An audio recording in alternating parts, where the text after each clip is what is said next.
বলতেছে স্যার একটু বসেন। আচ্ছা, তোমরা যারা ক্লাস করছো সত্যি করে বলো তো, বাবা মারে কইছো নি যে ভাইয়ের জন্য একটু দোয়া করিয়েন? বলো নাই তো মনে হয়। একটু বলিও, ঠিক আছে, যে ভাইয়া কষ্ট করতেছে, একটু দোয়া দরকার। তোমরা জানো যে আমার আসলে আমার বাবা মা দুজনই মারা গেছে। সো এই জায়গাটা আসলে সবার দোয়া, সবার বাবা মা দোয়া আমার খুব প্রয়োজন। সো এই জায়গাটা একটু চেষ্টা করিও, কারণ আলটিমেটলি আমি যেটা মনে করি যে পৃথিবীতে বেঁচে থাকার আসলে কোনো মানেই হয় না যদি না মানুষের দোয়ায়, মানুষের মনের ভিতরে, মানুষের প্রার্থনায় না থাকা যায়। সো এই জায়গাটা আমি খুব ফিল করি, আসলে ভিতর থেকে ফিল করি।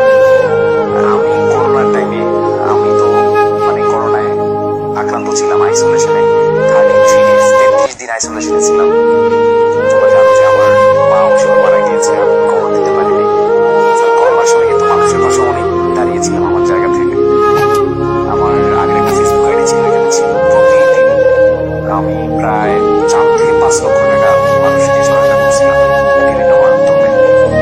আমাদের শিক্ষামন্ত্রী বিপ্লব বা আমাদের এলাকার আমার মাধ্যমে অনেকগুলো হেল্প নিয়ে দিয়েছিলাম। তো এই জায়গাগুলো হচ্ছে অনেক ফিল করি যে আসলে যখন দুর্যোগ আসে, যখন খারাপ মুহূর্ত আসে, এগুলো করার চেষ্টা করি। এগুলো করার মেইন কারণ হচ্ছে যে মানুষের দোয়া চাওয়া। সো তোমরা বাবা মাকে বলিও, অনেক আঙ্কেল আন্টি জানি জেগে আছে, তাদেরকে বলিও যে ভাইয়া দোয়া চাইছে, ঠিক আছে?